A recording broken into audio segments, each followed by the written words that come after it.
100 سال کے بعد اب دیکھو تو وہ غم خوار جماعت آ گئی،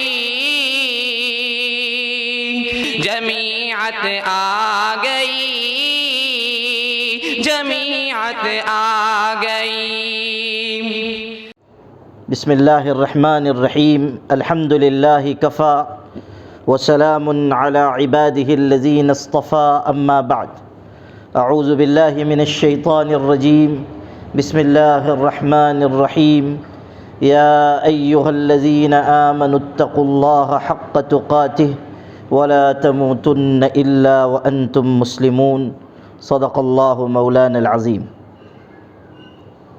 قابل قدر حضرت مولانا حبیب احمد صاحب دامت برکاتہم، دیگر علماء کرام اور قابل احترام پردہ نشین ماں اور بہنوں، مجھے خوشی ہے کہ آج جامعہ فیضان القرآن کے گراؤنڈ میں بڑی تعداد میں احمد آباد کی بہنیں جمع ہیں اور اللہ کے دین کا پیغام سننے کے لیے آئی ہیں۔ اللہ تعالیٰ آپ سب بہنوں کے یہاں آنے کو قبول فرمائے۔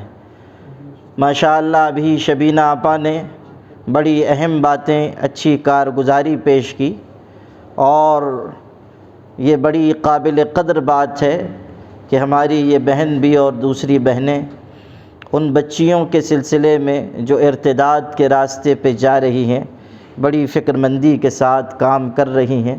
اللہ تعالیٰ ان تمام بہنوں کی خدمات کو قبول فرمائے۔ چونکہ وقت بہت مختصر ہے، نماز کا وقت بھی قریب ہے، اس لیے چند مختصر باتیں تھوڑے سے وقت میں آپ تمام بہنوں کی خدمت میں عرض کرنے کی کوشش کروں گا۔ اللہ تعالیٰ ہم سب کو بہتر باتیں کہنے سننے کی اور اس سے زیادہ عمل کی توفیق نصیب فرمائیں۔ میری پیاری بہنوں، اللہ تعالیٰ نے ہم سب کو اسلام کی نعمت عطا فرمائی ہے، ایمان کی دولت سے سرفراز فرمایا ہے۔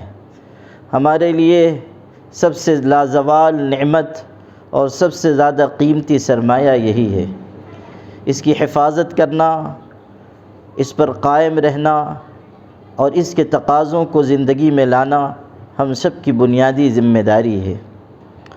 ایک مومن خاتون ہونے کی حیثیت سے ایمان پر قائم رہنے کی کوشش کرنا، ایمان کو بچانے کی فکر کرنا، ایمان کے تقاضوں کو زندگی میں لانا آپ کی سب سے پہلی اور بنیادی ذمہ داری ہے۔ اس وقت ملک کے حالات بہت ہی نازک ہیں اور ہر طرف مصائب کی بدلیاں چھا رہی ہیں، ارتداد کے طوفان اٹھ رہے ہیں، اور افسوس کی بات یہ ہے کہ ہماری بہت سی بچیاں نادانی کی وجہ سے، کم سمجھی کی وجہ سے یا بے حیائی کی وجہ سے ارتداد کے راستے پر جا رہی ہیں۔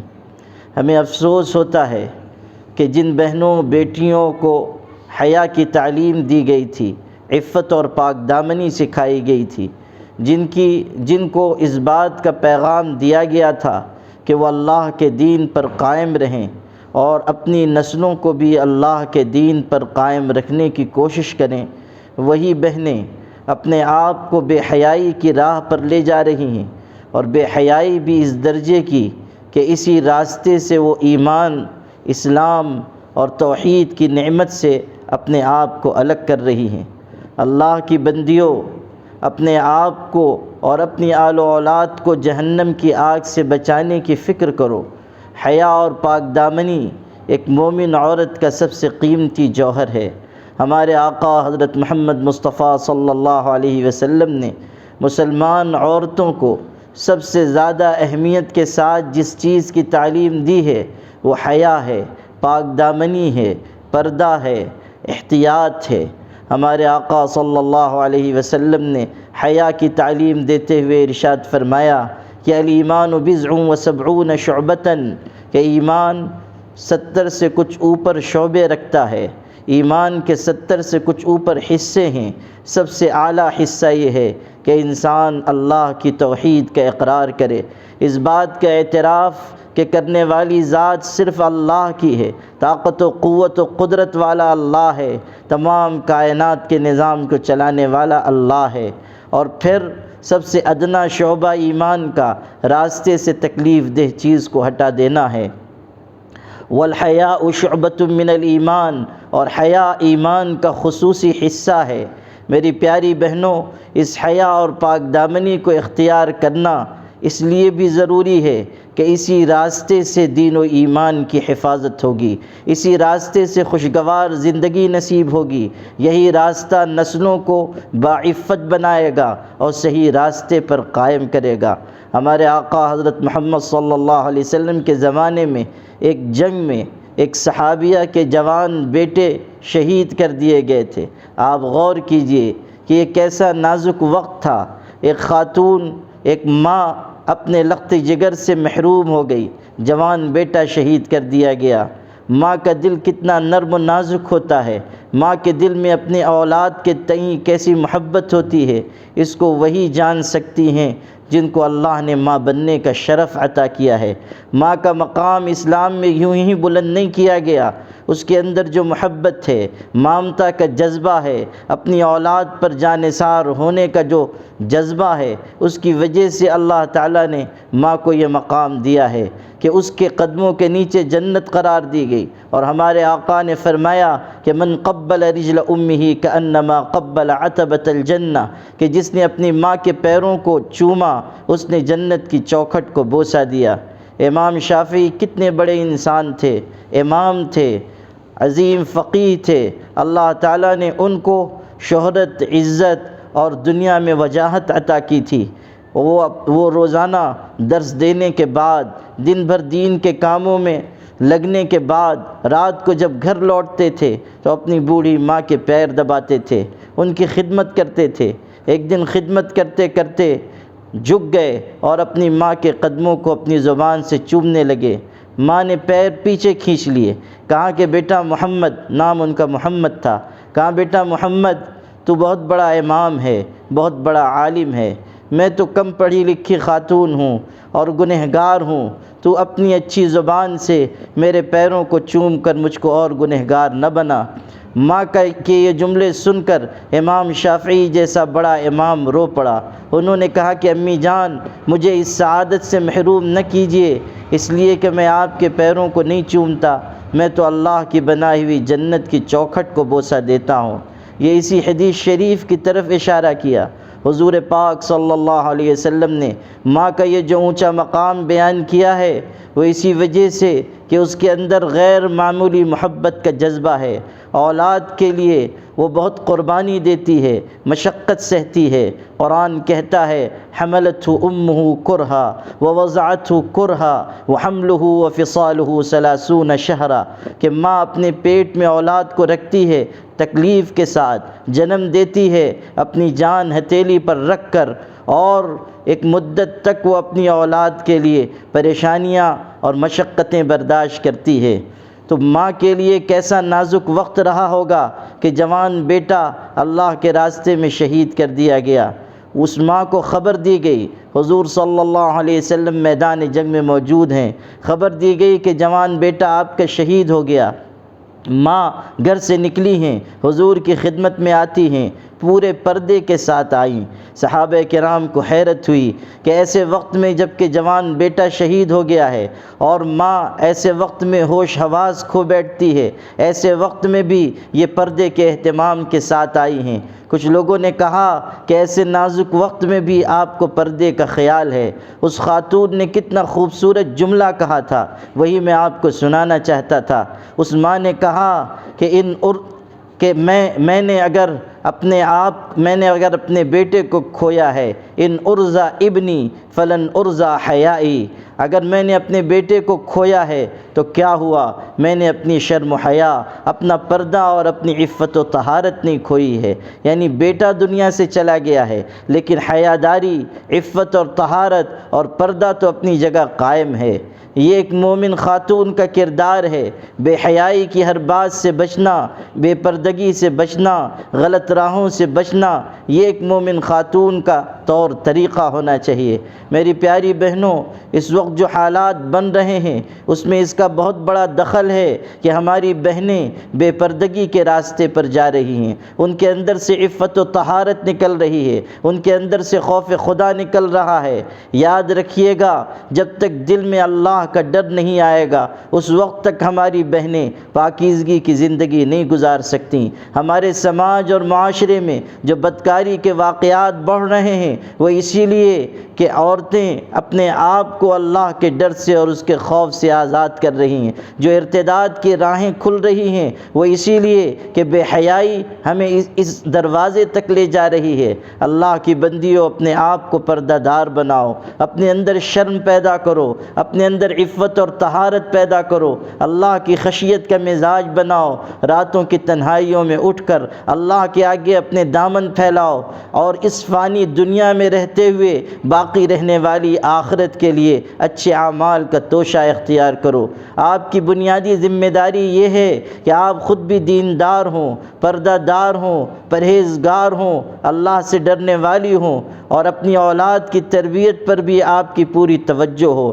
اللہ نے اگر آپ کو صاحب اولاد بنایا ہے تو اپنی اولاد کو پردہ دار بنانے کا اور اپنے بچوں کو دیندار بنانے کا پورا خیال رکھیے۔ افسوس کی بات یہ ہے کہ جو بچیاں مرتد ہو رہی ہیں، جو بچیاں غیروں کے ساتھ جا رہی ہیں، ان کے ماں باپ توجہ نہیں دے رہے ہیں، خاص طریقے پر مائیں لاپرواہی برت رہی ہیں۔ کتنے گھرانے ایسے ہیں کہ جب پتہ چلا کہ یہاں کی بیٹی فلاں غیر مسلم کے ساتھ چلی گئی ہے یا جانے والی ہے اور ان گھروں پر پہنچ کر لوگوں نے سمجھانے کی کوشش کی تو ماؤں نے یا ان کے باپ نے کہہ دیا کہ ہم آزاد خیال لوگ ہیں، ہمیں اس کی پرواہ نہیں ہے کہ ہماری بیٹی کہاں جا رہی ہے۔